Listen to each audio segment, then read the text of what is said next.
Hello aspirants, welcome to the daily newspaper analysis brought to you by Shankar IAS Academy, 19th December 2024. Displayed here are the list of articles that we will be discussing today. The first article, Formulate Policy to Manage Sacred Groves, Supreme Court tells government. The article is taken from the newspaper The Hindu.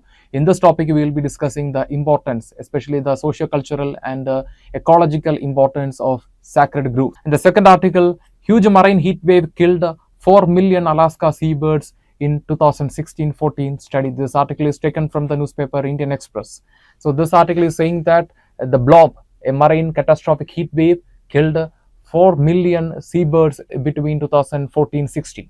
So in this topic, we will be discussing what is marine heat wave, its impact on the ecosystem, and then we will also discuss the basic features of common MERS, the biggest victim of the blob. Coming to the third article, high cost of financing deficit, why gold bond could end. The article is taken from the newspaper The Indian Express. In this topic, we will be discussing the sovereign gold bond scheme introduced by the government of India in the year 2015, its objective, and why the government is considering to discontinue the scheme. And the fourth article, second survey ship INS Nirdeshak inducted into Navy. In this topic, we will be discussing the basic features, the important features of INS Nirdeshak and its purpose. The article is taken from the newspaper The Hindu. The article is taken from the newspaper Indian Express. The government of India is considering to discontinue the sovereign gold bond scheme, which was launched under the gold monetization scheme in the year 2015. We know that bond, it's a financial instrument which guarantees interest to the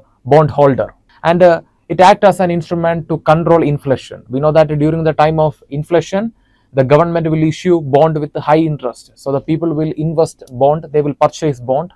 So money supply can be reduced. And bond is also issued for various other purposes. For example, green bond, which is issued for finding fund for green development. So in this article, we are going to discuss more about sovereign gold bond scheme and what are the benefits and why, what are its features, and why the government of India is planning or considering to discontinue the sovereign bond scheme.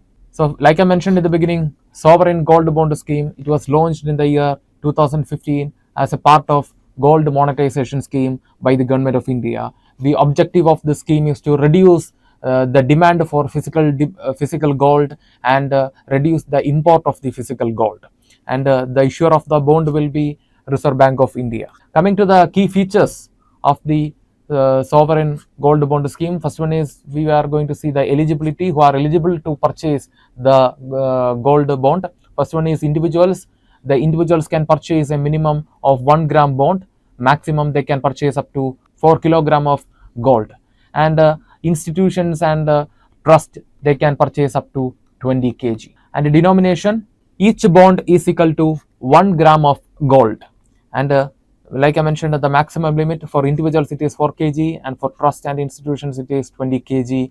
And tenure, that means the you can hold the bond for 8 years, but you have option, you can withdraw the bond, or you can sell the bond even before that. That is, the exit option is at the 5th year. That means after the 5th year you can withdraw the bond. And the interest rate, the interest is 2.5% per annum, and it will be paid semi-annually. Semi-annually means every 6 months you will be getting the interest.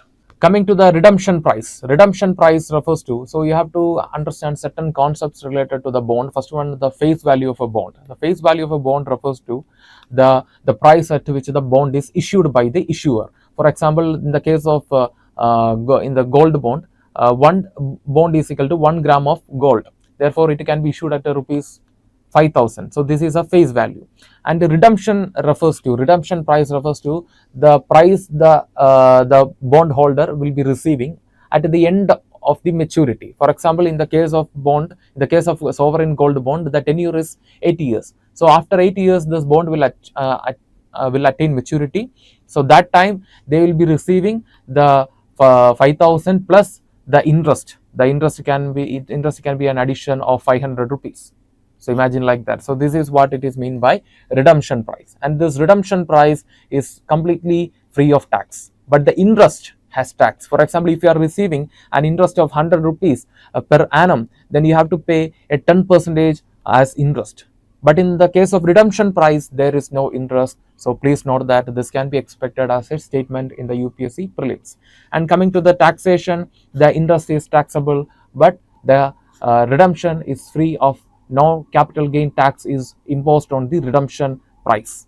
So we discussed that. And issuance, you can purchase the gold bond through both in physical form or through your demat account.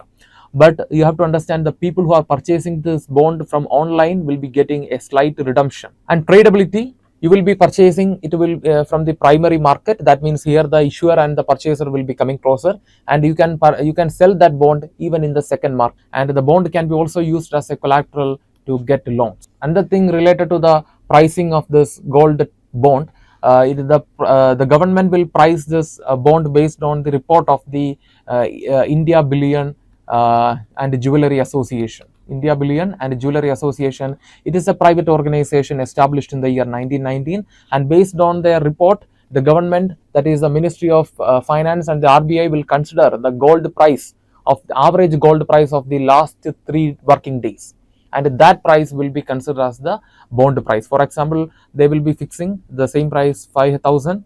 If the average gold price for a gram per gram is 5,000, that the bond price will be also somewhat equal to the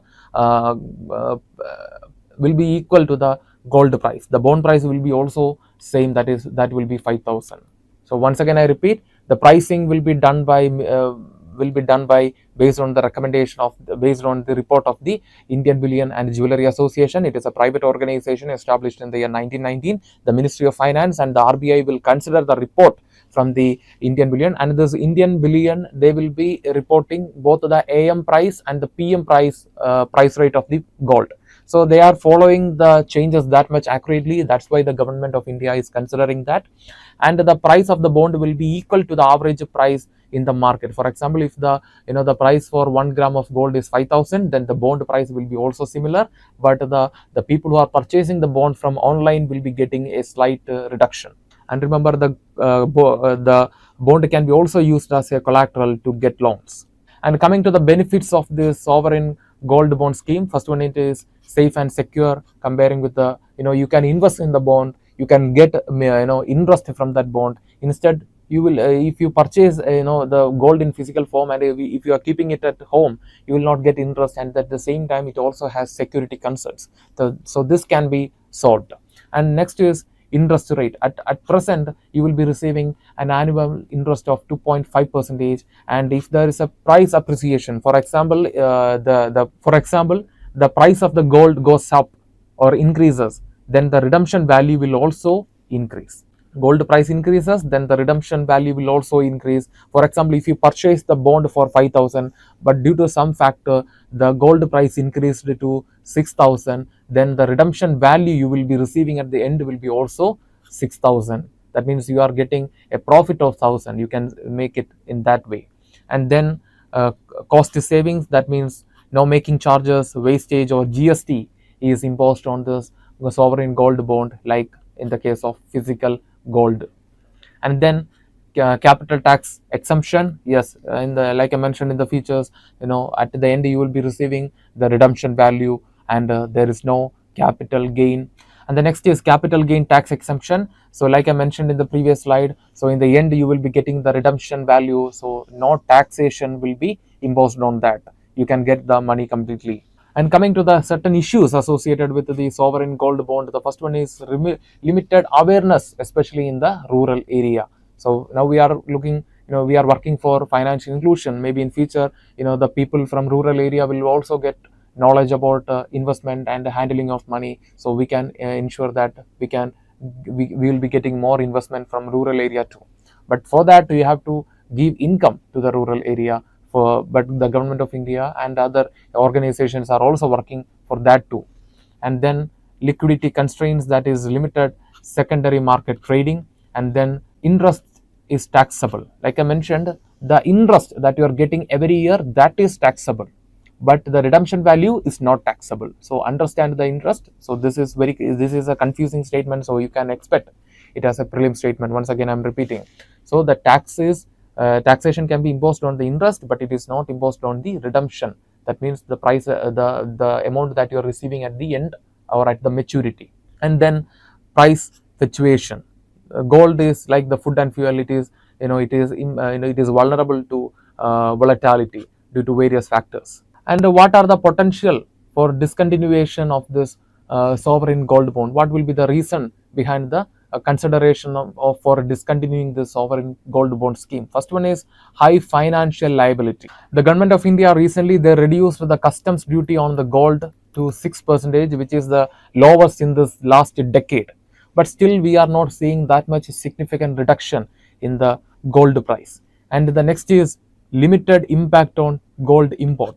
So here we have to understand the sacred value of gold in the Indian society. We know that the gold plays an important role in every function of an individual's life. For example, from birth to wedding anniversary to wedding, everywhere the gold plays a very important role. It has a sacred value in India. Therefore, even if you try to shift the attention of the people from physical form of the gold to sovereign gold bond, it won't work.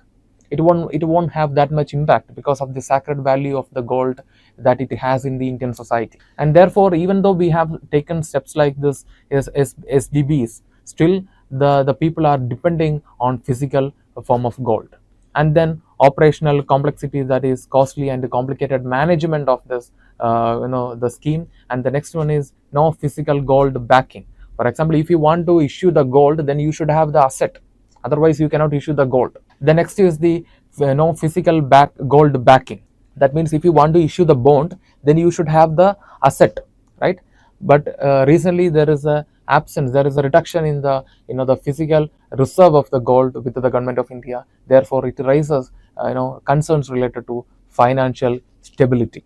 So in this topic, we discussed the sovereign gold bond scheme, its key features, its significance, and that means its benefits. And then we discussed what are the reasons behind the consideration of the government to discontinue the scheme. So based on our understanding, try to answer this prelims practice question. The question is, what is the main objective of sovereign gold bond scheme? Option A, promote the jewelry industry. Option B, reduce physical gold import. Option C, to provide gold loans to farmers. And option D, to increase the demand for physical gold. Definitely the option D is wrong, because the objective of the scheme is to reduce the demand for physical gold. Therefore, the option B is the right answer, and it is not looking to promote the jewelry industry, and it is not it has nothing to do with gold loans to farmers. The objective is to reduce the dependence on physical form of gold and the import of the gold. So option B is the right answer. So anyway, we will check. Yes, the option B is the right answer. So with this, we will move to the next article. Formulate policy to manage sacred groves. Supreme Court tells government. Sacred groves, the name itself indicates the religious or the cultural significance of this forest community. Sacred groves refers to patches of forest or vegetation which is managed and owned by the local communities due to its cultural or religious significance. And now the Supreme Court has directed the government of India to take special policies to manage the sacred groves because of its ecological importance. So in this background, let us discuss more about the sacred groves from prelims point of view. So you can see the image behind me. This is the image of a sacred grove. This is a patches of vegetation or forest that you will be seeing in your neighborhood if you are in a village area. And coming to the sacred groves, so definition, like I mentioned, it is defined as patches of forest or vegetation protected by the local communities due to its religious or cultural importance. And globally, not only in India, in Africa, Asia, and even in Europe, we can see the sacred groves. And in India, the sacred groves are mostly found in states of Himachal Pradesh, Kerala, Tamil Nadu, Karnataka, and Rajasthan, and even in the northeastern states. And coming to the distribution, like I mentioned in the beginning, India has around 1 lakh documented sacred groves, which means we have more than 1 lakh, and that means many are remaining undocumented. And Rajasthan, it is known as Devvanan. In Rajasthan, it is known as Devvan, and in Kerala, it is known as Kaava, which is known for snake worship or Sarpa worship. And then in Meghalaya, it is known as Lau Tiang, and it is managed by the Kashi tribes of Meghalaya. And in Himachal Pradesh, it is known as again Devavan, and it is dedicated to the local deities in the Himalayan regions. And in Tamil Nadu, the sacred groves are known as Kovil Kadu, which is mostly dedicated to INR deity. And in Karnataka, the sacred groves is known as Devarakadu, which literally means the forest of the god. And in Andhra Pradesh also, the sacred groves are known as Pavitra Vanalu, which means it is dedicated to local deities, folks, and local traditions of Andhra Pradesh and Telugu. And you can see this image behind me. This is the Sarpa Kavu that you will be seeing in Kerala if you are visiting Kerala. And coming to the ecological role of the sacred groves, the first one is biodiversity hotspot, because this patchy forest will provide a refuge, because this patchy forest will provide asylum to various animals, especially to the reptiles. So if you go to the the Sarpakav in Kerala, you can see number of snake from different species. And water conservation, due to the ability of the sacred groves to retain water and preserve the catchment areas. And then climate regulation, it acts as a an agent of microclimate regulator, because it acts as a carbon sequestration or a carbon sink, because this area is less pollutant. At the same time, therefore it can absorb more carbon because of the presence of this vegetation, and act as a microclimate regulator. And then soil conservation prevents soil erosion due to the dense root of the patchy vegetation in this sacred groves. And then seed banks, because the sacred groves will be providing natural seed for the growth and development of indigenous flora. Coming to the cultural role of this, or the cultural significance of the sacred groves, first one is religious significance. Like I mentioned in the previous slide, in Kerala it is associated with the snake worship or Sarpa worship. And like that, in the case of Tamil Nadu, the sacred groves are mostly dedicated to INR deity. That is the same case of Karnataka, Andhra Pradesh, Himachal Pradesh, and all. And therefore, most of the sacred groves are associated with deities, temples, or ancestral worship. And at the same time, traditional practices. For example, if you go to the Sarpakav, you will be hearing the worship song or the devotional song related to the that local area. So in every local area, in every area, you will that particular sacred grove will have a particular history. For example, in the case of Tamil Nadu, the INR deity has its own history, and that is the case of Kerala. The snake worship has its own history. So through understanding that history, we can understand about the past of that particular region, and why the people gave importance to the worship of snake, or why or from where this INR deity worship emerged. So we can trace the history of that region, and oral traditions are prevalent related to this mythologies and all. And at the same time, you can also do an anthropological study or a sociological study about the festival rituals of that particular region practiced around the sacred groves. And then community bonding, for example, for this programs associated with this deities, temples, or for this festivals and rituals, the people will be coming closer, and they will conduct a program. They will conduct continuous program that can be go for nearly 10 to 15 days. So this will strengthen the community bond among the people living around the sacred groves. Therefore, the sacred groves are officially, we can say that it is a platform, it is a space for various socio-cultural activities and strengthening social bond. It acts as a platform for strengthening social bond. So these are the cultural significance of sacred groves. Coming to the legal backing that we have at present time to protect the sacred groves. For example, coming to the constitutional provisions, we have Article 48 of the Directive Principles of the State Policy, which directs the government to protect and improve the environment. And then we have the Article 51A Clause G of the fundamental duties, which says that it is a responsibility of the citizen to protect the natural resources. And then we have certain statutory laws, for example, Indian Forest Act 1927, Wildlife Protection Act 1972, and this Wildlife Protection Act 1972 classified sacred groves as as wild area. And then we have Environment Protection Act. It provides broader scope for for the protection and conservation of sacred groves and other forest ecosystem. And then community involvement and recognition. For example, Currently we are protecting many forest area through this forest joint forest management, where the community and the authorities both will be playing important role in preserving the biodiversity. And then we have the Biodiversity Act 2002. It recognizes the biodiversity heritage sites. So in this topic we discussed what is sacred groves, its cultural importance and its ecological role, and what are the legal provisions that we have in the present day to protect the sacred groves. Based on our understanding, try to answer this UPSC. Based on our understanding, try to answer this prelims practice question. The question is, which of the following statements about sacred groves in India is or are correct? Statement 1, sacred groves in Karnataka are known as Devarakadu, while in Tamil Nadu they are referred as Kovilkadu. Yes, the statement is correct. And statement 2, groves in Meghalaya known as Love Tiang are associated with the Garo tribe. And statement 3, sacred groves are recognized as biodiversity heritage sites under the Biological Diversity Act 2002.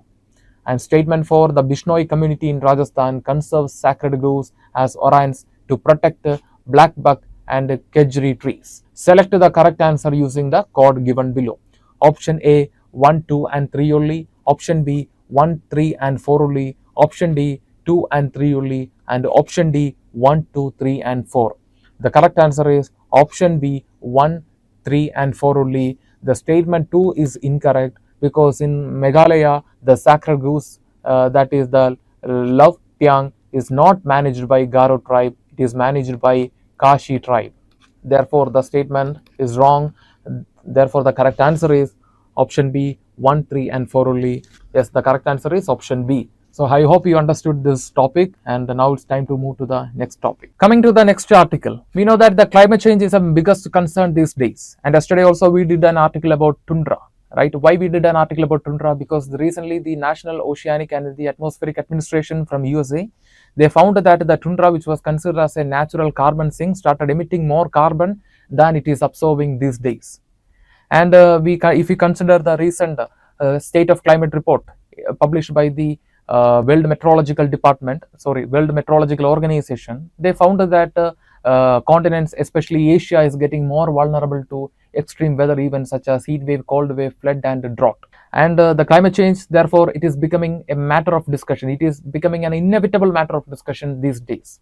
And today also we have another article from the newspaper Indian Express, which is talking about an impact of climate change, that is huge marine heat wave killed 4 million Alaska seabirds in 2014-16 study. A huge marine heat wave that is known as the blob. This blob heat wave killed 4 million Alaska seabirds in 2014 and 16. And the biggest victim of this, biggest victim of this blob, this marine heat wave, was a bird species known as common mouse, which can be seen in the subarctic region. So in this background, let us discuss more about this article from prelims point of view. First, we will start with the marine heat waves. What is meant by marine heat waves? Heat waves, we know that we have discussed this many times. Heat waves refers to abnormal high temperature over a particular region in a particular point of time. And in the case of India, the northwestern part of India and the Gangetic plains are highly vulnerable to phenomena like heat waves and cold waves. And what is meant by marine heat waves? Marine heat waves refers to prolonged period of unusual or abnormal sea surface temperature, and it can be caused due to various reasons, including climate change. We know that due to the emission, greenhouse gas emission, the global average temperature, that is known as the global warming, is happening, and phenomena like El Nino. El Nino can bring significant impact in the sea surface temperature. For example, during the time of El Nino, you will be the Indian Ocean will be recording low pressure because of the increased sea surface temperature. And ocean currents, we know that during the time of upwelling, it will bring cold water to the surface and it will give a cooling effect to the surrounding region. But in certain times, this upwelling will not be that much effective. It will not bring that much cooling effect. Therefore, in certain cases, this upwelling will not be that much effective in reducing the ocean surface temperature. And the next is atmospheric pressure system. We know that the regions like Arctic and subarctic region, they have a polar type of climate. Therefore, high pressure will be recorded in this region. And you have to note that the wind will always blow from high pressure region to low pressure region. That means along with the wind will bring the cloud from the subarctic region to the equatorial region. Therefore, the subarctic region or this polar region will have less cloud cover, and this less cloud cover will result in high insolation, and it will eventually increase the sea surface temperature. And coming to the impact of this marine heat waves, and it can disrupt the ecosystem, that means it can lead to the loss of plankton, which is the significant source of nutrition for marine species, and eventually this can bring a cascading effect on the food chain of the marine ecosystem. For example, the small animals in the ocean and the sea, they will be feeding this plankton. If there is no plankton, then eventually the small animals will die. The animals which will feed on the small animals will also eventually die. Therefore, the loss of plankton can create a chain reaction in the disruption of the ocean food chain. And then coming to the next impact will be the loss of biodiversity. The increase in the sea surface temperature can lead to coral bleaching. That means the coral will lose its symbiote, and eventually the coral colony will be destroyed. We know the importance of coral colony. It is a habitat, it is a food source for many marine species living in the sea, and therefore the coral bleaching can lead to significant decline of keystone species in the ocean. And in the year 2015-16, that time the great coral reef of Australia witnessed a mass coral bleaching. And then it also has socio-economic impact. For example, during the time of El Nino, we know that the fishing community in the Latin American countries will be affected, and therefore when the sea surface temperature increases, we know that it will eventually it will disrupt the food chain. Therefore, the species number itself will fall, and the communities which are depending on fishing will also will face socio-economic problems, including lack of income and livelihood. Coming to the marine heat waves in India, in India, especially during the time of El Nino, the Indian Ocean will record high sea surface temperature, and particularly the Arabian Sea and Bay of Bengal. And Bay of Bengal is will be heated rapidly comparing to the Arabian Ocean because of its shallow nature, and therefore this can result in a significant decline of fish species like Indian mackerel. Indian mackerel is a widely consumed species of fish, and it has lot of health benefit. It will provide a very good intestine health, and it will also act against mutations like cancer. And coming to the second important topic of this article, that is common murse, the key species, the seabird found in the subarctic region, and they are also facing various problems, including oil spill, overfishing, and the population is affected due to climate phenomena like the marine heat waves. Coming to the next important topic, that is common murse, the biggest victim of the blob, and they are considered as a key species in the subarctic region, and they are excellent swimmers. They can dive to the depth of 30 to 60 meter, and they are considered as least concern in the IUCN status, but hereafter there may be a change. Until now, they are considered as least concern in the IUCN status, and at the same time they are also known for their colonies. That means common murse colonies. I will show you what is this common murse colony, how it will look like. It will be very beautiful, and it is also facing certain threats, including oil spill, overfishing, and problems associated with the climate change like this marine heat waves. And at the same time, in the global level, there are certain actions taken to protect them. For example, the Migratory Bird Treaty Act from USA and Convention on Biological Diversity. So both of this gives importance on protection and conservation of marine species, and this common murse will also come under them. And coming to the local action includes monitoring of the habitat of this species, and regulation over fishing to reduce the problems like overfishing. And this picture you can see behind me, these are the areas where you can find the species of common murse, and this is the Gulf of Alaska. So please note important islands in this region. This can be asked in UPSC prelims in map, and this is how the colony of common murse will look like. And this is the common murse, the biggest victim of the blob. So in this topic we discussed what is marine heat waves and how this marine heat waves disrupted the life of common mammals in the subarctic region. Based on our understanding, try to answer this prelims practice question. The question is, which of the following impacts of marine heat waves was observed during the blob 2014-16? Statement 1, coral bleaching in the Great Barrier Reef. 2, death of 4 million seabirds in Alaska. Statement 3, disruption of plankton population.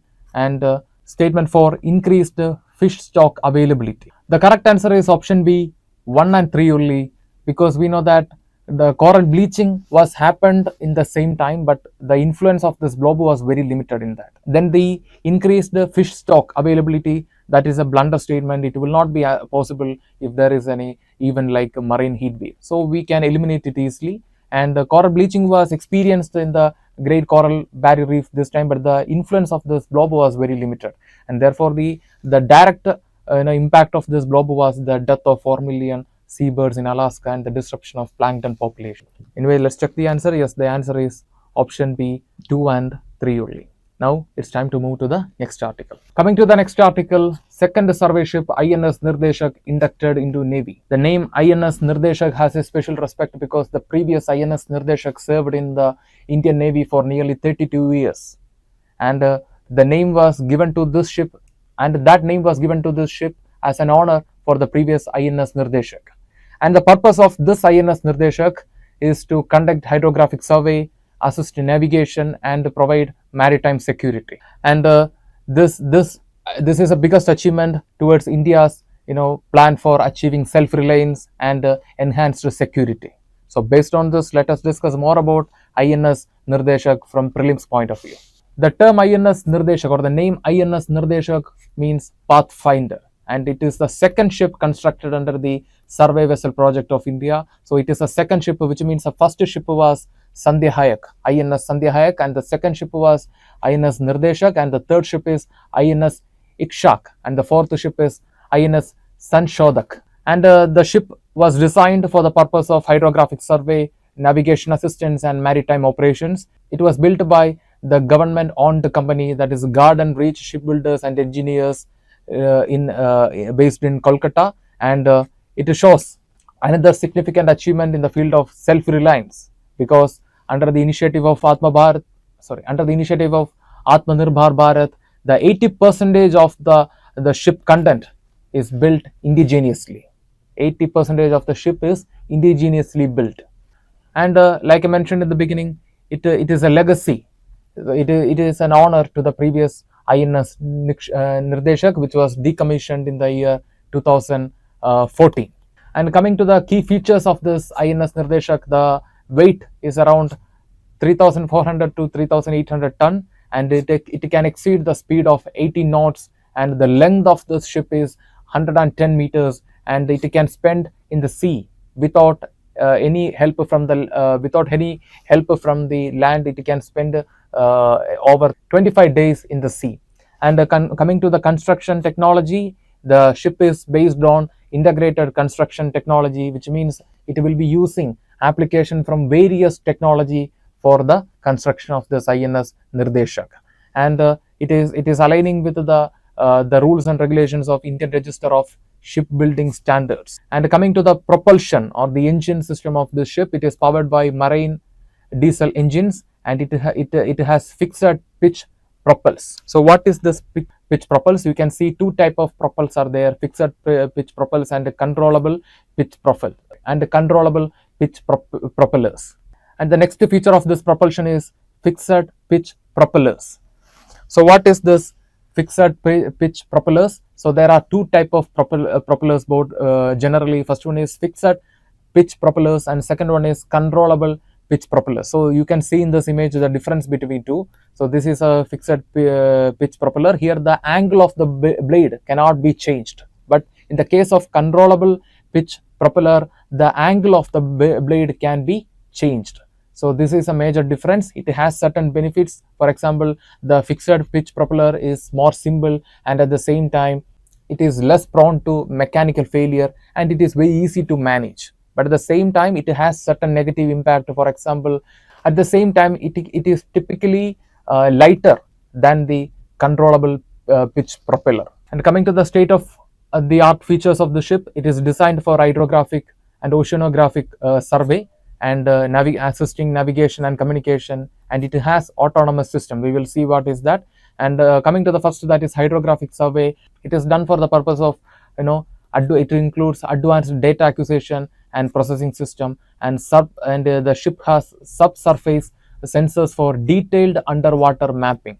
And navigation, it has a satellite based system for precision operation, and the ship also has autonomous system, includes AUVs and ROVs. That is, AUVs means autonomous underwater vehicle, and ROVs means remotely operated ROVs means remotely operated vehicles.